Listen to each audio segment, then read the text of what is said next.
저는 소도시에 사는 택시 기사입니다. 얼마 전 손님을 태워다 드리고 돌아오는 길이었습니다. 어느 산길 지방도를 달리고 있었는데 갑자기 비가 무섭게 쏟아지더군요. 한치 앞도 분간하기 힘들어 속도를 낮추고 천천히 산길을 기어가다가 갑자기 사람이 도로로 뛰어들어 차를 세웠습니다. 매우 놀라 빗길임에도 불구하고 브레이크를 밟았고 차는 그 여자 코앞에 겨우 멈추었습니다. 잠깐 한눈이라도 바랐으면 큰일 날 뻔했죠. 미쳤어요? 죽으려고 환장했어요? 차가 오는데 갑자기 뛰어들면 어떡합니까? 아저씨 저 좀 살려주세요. 문 좀 열어주세요. 빨리요. 저 좀 살려주세요. 여자는 뒤에 누가 쫓아오는지 주변을 돌아보며 문을 두드렸습니다. 뭔가 급한 사정이 있는 것 같았어요. 놀란 마음을 진정시키고 차 문을 열자 여자는 서둘러 차에 올라타더니 주변을 두리번거리며 말했습니다. 아저씨 출발해주세요. 어서요. 이 사람한테 잡히면 안 돼요. 어서 출발해요. 아저씨. 나는 무슨 영문인지 모르고 여자 손님이 말하는 대로 차를 출발시켰습니다. 여자 손님이 뒤를 쳐다보면서 안절부절 못하고 있었고 따라오는 사람이 없는 것을 확인하자 그제야 여자 손님은 안도의 한숨을 내쉬었습니다. 여자 손님이 눈치를 살피다가 조심스럽게 물었습니다. 괜찮으세요? 어디 다친 데는 없으신지? 그러자 여자가 들릴 듯한 소리로 괜찮다고 대답하고 앉아서 눈물을 흘리고 있었습니다.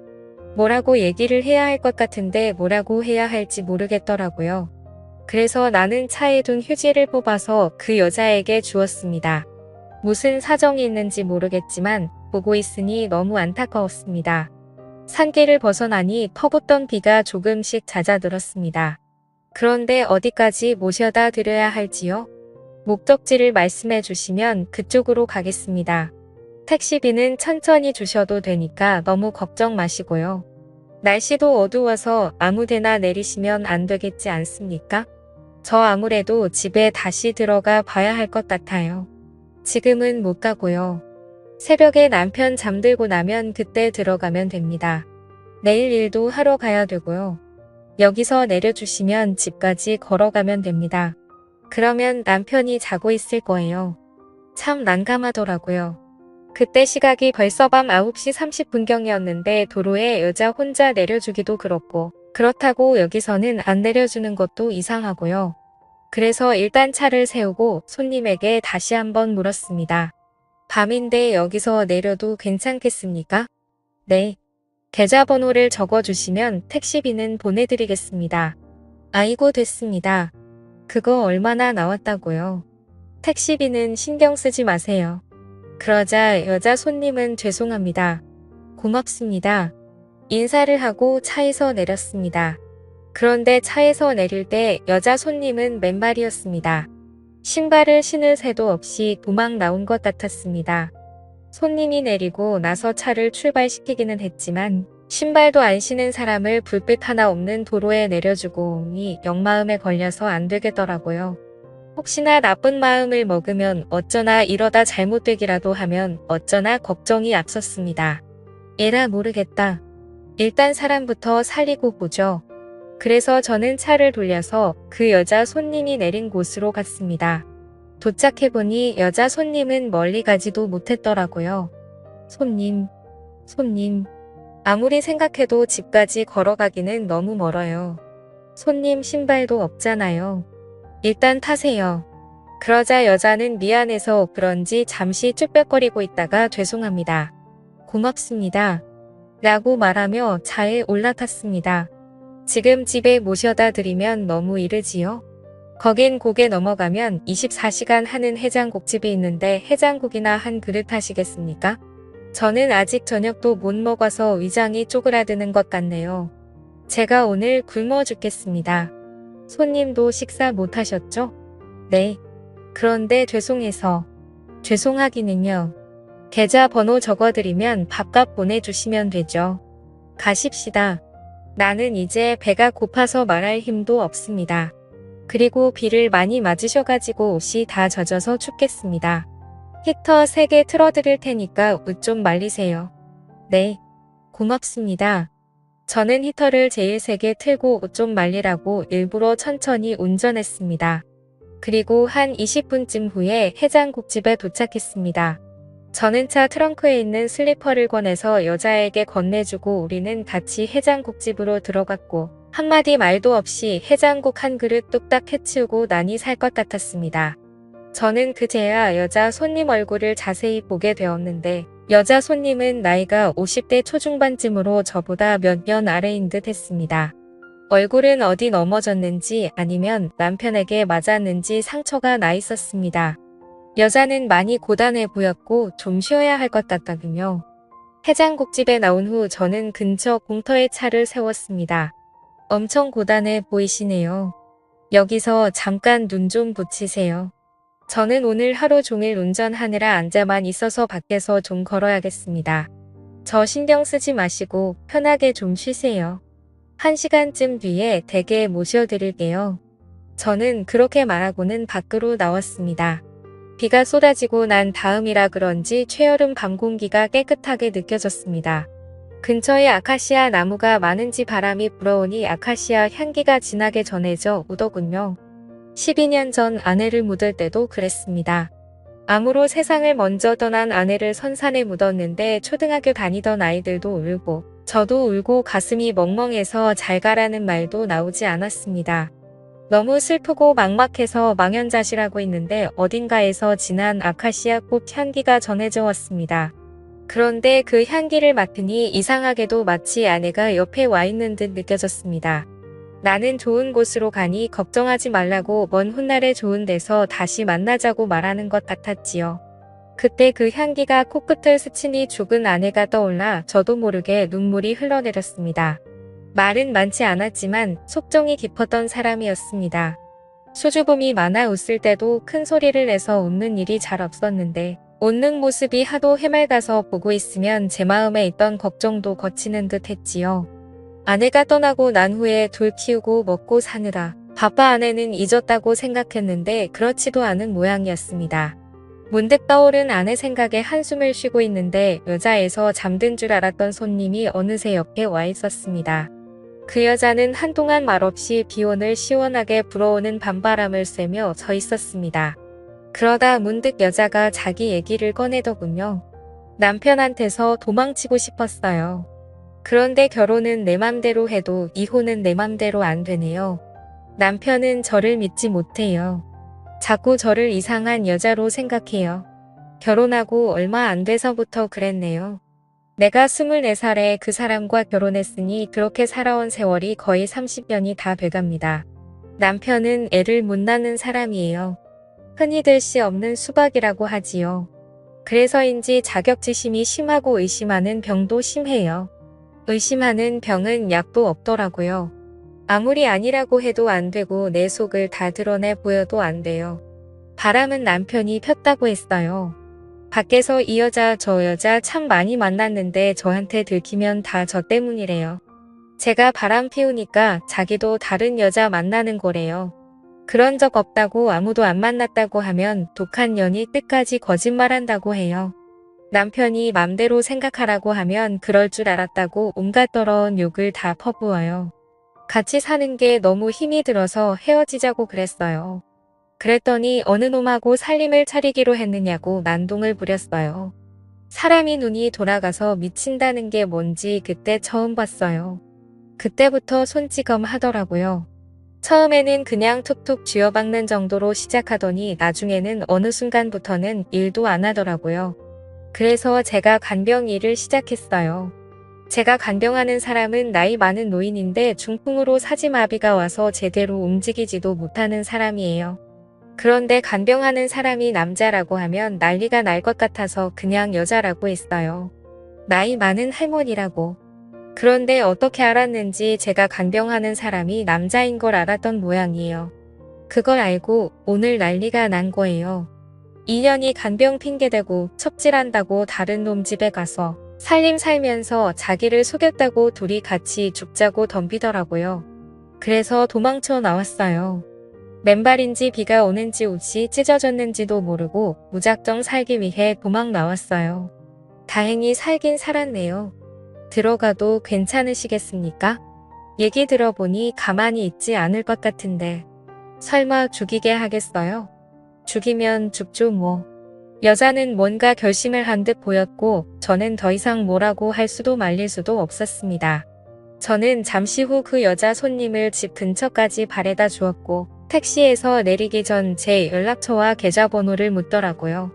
오늘 도와주신 은혜는 절대로 잊지 않겠습니다. 정말 감사합니다. 언젠가 꼭 이 은혜 갚겠습니다. 저는 여자 손님이 걱정되었지만 제가 할 일은 딱 거기까지인 듯 했습니다. 그저 속으로 별일 없길 바랄 뿐이었죠. 그 후 저는 여자 손님에게서 한 번쯤 연락이 올 줄 알았습니다. 그런데 일주일이 지나고 한 달이 지나도 아무런 연락이 없더군요. 처음에는 혹시 무슨 일이 있나 걱정이 되었는데 나중에는 그리 심한 마음이 들었습니다. 그날 그렇게 사람을 걱정하게 만들었으면 택시비는 아니더라도 연락이라도 한 번 할 줄 알았는데 구원받을 때는 좋고 돌아서면 그뿐이구나 싶었죠. 그래, 다 그런 거지. 잠깐 스쳐가는 손님한테 내가 뭘 바라나 연락을 기다리고 있었던 제가 한심했습니다. 그렇게 3년의 시간이 흘렀습니다. 저는 늘 그대로 특별할 것도 대단할 것도 없는 일상을 보냈는데 언젠가부터 몸살이 오는 듯 하더니 기침이 나고 푹푹 쑤시는 듯 머리가 아파왔습니다. 저는 감기 몸살인가 보다 싶어 종합감기약을 사다가 먹고 평소보다 일찍 집에 들어와서 일찍 잠자리에 들었습니다. 그런데 자고 일어나도 증세가 나아지지 않고 며칠간 약을 먹어도 차도가 없었습니다. 그제야 저는 약을 잘못 샀나 보다 싶어 병원에 가서 진료받고 약이나 찌우자 싶어 갔는데 전혀 생각지도 못한 얘기를 듣게 되었습니다. 제가 폐암사기라고 하더군요. 폐에서 시작된 암은 척추를 지나 어깨 머리까지 전이가 되었다고 했습니다. 병원에서 사기 판정을 받은 후 의사가 특별한 증상을 못 느끼셨냐고 묻더군요. 몸살이 난 듯 몸이 아프고 기침이 좀 나고 머리 아픈 것 외에 다른 증상은 없었습니다. 그래서 감기 몸살인 줄 알았습니다. 약국 가서 약을 지어 먹었는데도 나아지지가 않아 병원에 온 건데 그렇게 큰 병인 줄은 생각지도 못했습니다. 그랬더니 의사 선생님이 조금만 일찍 오셨으면 좋았을 걸 조금 늦게 오신 것 같다고 하더군요. 폐암은 원래 초기에는 아무 증상이 없다가 3기가 넘어가면서 서서히 증상을 보이기 시작하는데 가끔은 무증상인 경우도 있습니다. 그래서 이렇게 막바지에 오는 분들이 있는데 폐암이 이래서 무서운 겁니다. 이 상태로는 수술도 힘들겠네요. 그러면 저 죽습니까? 수술이 어렵기는 하지만 길이 없는 것은 아닙니다. 방법을 찾아보고 최선을 다해봐야죠. 의사 선생님이 듣기 좋게 줄여서 말했지만 제 귀에는 그 말이 가만히 없다는 말로 들리더군요. 이런 경우에 보통 얼마나 살 수 있습니까? 대개 6개월 정도 보시면 되겠습니다. 그런데 이건 어디까지나 통계적으로 그런 것이지 환자분이 어떻게 건강을 챙기고 생활하느냐에 따라 상태는 달라질 수도 있습니다. 방사선 치료도 해보실 수 있고 항암 치료도 원하신다면 하실 수 있습니다. 그래서 제가 그런 치료를 하면 병이 낫느냐고 물었더니 그건 아니지만 치료가 잘 되면 수술을 할 수 있을 거라고 하더군요. 한마디로 수술하기 위해서 치료를 받아보자는 거였습니다. 그래서 저는 그러냐고 잘 알겠다고 하고 병원을 나왔습니다. 도저히 엄두가 나지 않았습니다. 산다는 확신도 없이 항암 치료를 받고 고통을 참아낼 자신도 없었고 그 많은 치료비를 감당할 돈도 없었습니다. 아내가 떠나고 난 후 아들 하나 딸 하나 키웠는데 아들은 군대가 있고 딸은 이제 대학교 3학년. 들어갈 돈은 많은데 돈 낳을 구석은 없는 상황이라 그저 앞이 막막할 뿐이었습니다. 애들도 다 컸고 세상에 나와서 내가 해야 할 일은 어느 정도 다 했나 보다. 그래서 이제 아내 곁으로 오라고 부르시나 보다 생각했습니다. 그래 갈 때가 됐으면 가야지. 조금 빨리 가고 조금 늦게 가는 것뿐이지. 누구나 한 번은 다 가는 거. 세상은 불공평해도 죽음은 공평한 거야. 태어나서 고생만 하고 살아서 그런지 사는데 크게 미련도 없구나. 여보, 나 이제 6개월 남았대. 당신이 내가 보고 싶어서 일찍 부르는 거지? 내가 많이 그리워서 그러는 거지? 조금만 기다려. 내가 애들 마음 아프지 않게 정리 잘하고 갈게. 오래 안 걸려. 6개월이니까. 어쩌면 좀 더 빨라질 수도 있고. 좀 이따 만나. 내가 가면 마중 나와. 마음은 담담한데 왜 눈에서는 눈물이 나는지요. 아무리 욕심 없고 미련 없다 해도 마음 한 구석에 버리지 못한 욕심이 있고 세상에 미련은 남은 모양이었습니다. 왜 눈물이 나는 거야? 다른 사람에 비하면 나는 얼마나 행복한 건데. 돈 많고 두고 갈 것 많은 사람은 가는 게 얼마나 괴롭겠어. 나는 별로 가진 것도 없고 남길 것도 없으니 그냥 홀가분하게 가면 되는 거야. 눈물 날 것 없어. 다른 복은 없어도 죽는 복은 타고난 거야. 저는 택시를 또 그만두고 주변을 하나씩 정리하기 시작했습니다. 시골에 사시는 형님, 형수님도 찾아뵙고 부모님 산소도 보고 아내도 보고 왔습니다. 그리고 그날 집 앞에 웬 여자가 우리 집 대문 앞에 서서 집안을 들여다보고 있었습니다. 저 누구 찾아오셨습니까? 제 말이 끝나자 그 여자가 뒤돌아봤는데 어디서 낯이 많이 익은 사람이었습니다. 저 모르시겠어요? 그때 비 오는 날 저 공짜로 택시 태워주셨잖아요. 해장국도 사주시고. 그 얘기를 들으니 그때 그 일이 생각이 나면서 여자 얼굴을 알아보겠더라고요. 저는 너무 반가워 저도 모르게 그 여자 손을 덥석 잡았습니다. 어이구 세상에 왔어요. 정말 오랜만입니다. 그동안 잘 지냈습니까? 집에는 잘 들어갔는지 어쨌는지 많이 궁금했습니다. 어떻게 알고 찾아오셨습니까? 그때 택시가 회사 택시여서 찾아갔어요. 제가 너무 늦게 인사드리지요. 진작에 오려고 했는데 그때 적어주신 연락처 남편이 불살라버렸어요. 집에 도착했을 때 그 시간까지 남편이 안 자고 있더라고요.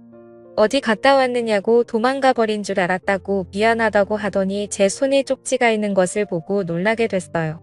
밖에서 남자를 만나 다니는 것을 알게 되어 온갖 욕을 듣고 쪽지를 가져가 라이터불로 태워버렸어요. 그때는 저도 같이 미쳐버렸습니다. 무슨 정신이었는지 차라리 날 죽이라고 이렇게 사느니 죽는 게 낫다고 덤볐어요.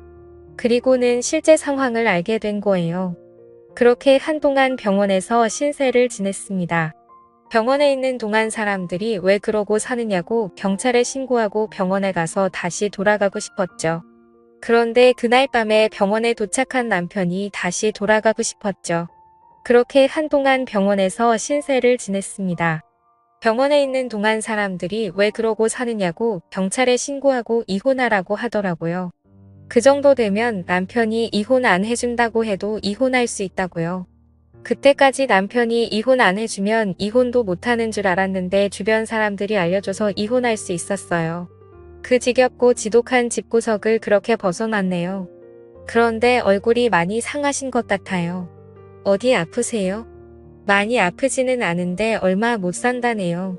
배에 암덩어리가 있는데 그게 여기저기 옮겨 붙었나 봅니다. 그래서 갈 준비를 하고 있었습니다. 그런데 죽기 전에 이렇게 만나게 될 줄은 정말로 몰랐네요. 제가 얘기를 하자 여자는 너무 놀란 표정으로 저를 바라보더니 가자고 병원에 어서 가자고 하더라고요. 아니 어떻게 죽는다는 말을 어떻게 아무렇지도 않게? 그러는 거 아닙니다. 세상에서 목숨만큼 귀한 것이 없는데 죽는다니요. 해볼 만큼은 해보고 갈 때는 후회 없이 가야 되는 겁니다. 아무것도 안 해보고 그렇게 가면 억울해서 죽어서 눈도 못 감아요. 어서 가십시다. 죽을 날을 기다리지 말고 어서 병원에 가십시다. 그래서 저는 세상에 미련 없다고 이제 갈 때가 됐다고 하니 그게 무슨 소리예요. 아직 멀었습니다. 그러니 어서 병원에 가십시다. 단호하게 얘기를 했고 그 여자 손님은 결국 택시를 불러서 저를 데리고 대도시 대학병원으로 갔습니다. 가는 동안 그 여자가 그러더라고요. 내가 그때 진빚도 못 받고 이제야 찾아왔는데 이리 허무하게 가시면 안 됩니다. 다 제가 알아서 할 테니까 제가 진빚 두고두고 빚 갚을 테니까 앞에 걱정 말고 돈 걱정도 말고 살길만 생각하세요. 암은 살겠다는 의지가 90이라고 합니다. 죽는다는 생각은 아예 하지도 마세요. 살 수 있습니다. 아저씨가 저를 살려주셨으니 아저씨는 제가 살릴 겁니다. 이렇게 살 수 있는 건가 죽지 않아도 되는 건가. 살고 싶은 욕심이 스멀스멀 올라오더군요. 덤덤했던 마음은 온데간데 없고 살고 싶다는 생각에 자꾸 미련이 남고 집착이 생겼습니다. 저는 별로 가진 게 없습니다. 들어놓은 보험도 없고요. 병원비가 만만치 않을 겁니다. 그 어르신을 제가 9년간 병간호했습니다. 제가 듣기로는 자식이 셋이나 있는데 어른이 누워있는 동안 자식들 중 어느 누구도 얼굴 한 번 비치지 않았습니다. 상태가 위독할 때 연락을 받고 자식들이 다들 한 번 찾아오기는 했는데 아픈 아버지를 두고 돈 얘기 먼저 꺼냈습니다. 아버지 가시기 전에 재산은 나눠야 하지 않겠냐고요. 어르신이 노발대발하면서 자식들 다 쫓아내버렸습니다. 내가 아플 때 내 입에 밥 한 숟가락 넣어줘 본 적이 있냐고. 니들이 나 먹으라고 먹을 거 하나 사와 본 적이 있냐고요. 장례식도 필요 없고 재산도 필요 없으니 앞으로 죽어서도 찾아오지 말라고 했습니다. 재산은 세상 불쌍한 사람들에게 나눠줄 것이고 너의 것은 10원도 없다고요. 그래서 저는 어르신이 그 많은 재산을 사회에 다 기부한 줄 알았어요. 그런데 그걸 반은 기부하고 반은 제 앞으로 돌려놓으셨어요. 어르신이 살아계실 동안 제가 있어서 외롭지 않게 살다 간다고요. 언젠가 남편이 저를 찾아와서 행패를 부린 적이 있는데 어르신이 돈을 쥐어서 보내주셨습니다. 다시는 찾아오지 않는다 각서 쓰는 조건으로요. 그 돈 받고 이 사람 2번 다시 괴롭히지 말라고 하더라고요. 한평생 어렵고 힘들게 살아왔는데 평생 없던 돈 폭이 뒤늦게 찾아온 것인지 죽을 때까지 이 돈을 다 쓰라고 해도 못 쓰겠어요. 그 많은 돈을 받으면서 내가 받아도 되나 어쩌나 마음이 무거웠는데 이렇게 쓰라고 준 돈인가 봐요. 그러니 돈 걱정은 마세요. 이 돈은 이렇게 써야 되는 겁니다. 사람 마음이 참 간사하대요. 죽는다고 생각했을 때도 눈물이 나왔는데 살아보자고 했을 때도 눈물이 나더라고요. 어떤 것이 진짜 내 마음인지 저도 제 마음을 모르겠더군요. 그렇게 저는 그날 바로 대학병원 특실에 입원해서 검사 후 집중치료를 받았죠. 그 여자는 잠깐씩 볼일 보러 가는 것 외에 제 곁을 떠나지 않았습니다. 가봐야 되는 거 아니냐고 했더니 그 여자가 웃으면서 그러더군요. 나는 평생 아픈 사람 병간호하는 팔자인가 봐요. 아픈 사람 있는데 어딜 갑니까? 병간호해야죠. 고맙기도 하고 미안하기도 하고 저야말로 뒤늦게야 이게 무슨 복인가 싶었습니다. 암은 다른 장기로 전이가 되긴 했지만 항암 치료와 피로적 치료를 병행하면서 상태는 많이 나아졌고 의사 선생님이 보시더니 이제 수술해도 되겠다고 하더라고요. 선생님 잘 부탁드립니다. 제일 좋은 약 써주시고 수술 잘 부탁드립니다. 그 여자는 의사 선생님 볼 때마다 신신당부를 했습니다. 저는 폐의 절반 가까이 떼어내는 절제술을 받았고 다행히 수술 경과도 좋고 회복도 빨라서 퇴원하게 되었습니다. 퇴원 앞두고 그 여자가 그러더라고요. 폐 수술 후에는 공기 좋은 데 가서 요양해야 된다고 하던데 혹시 제가 이런 말 하면 어떨는지 모르겠는데 저하고 같이 시골에 가시겠습니까?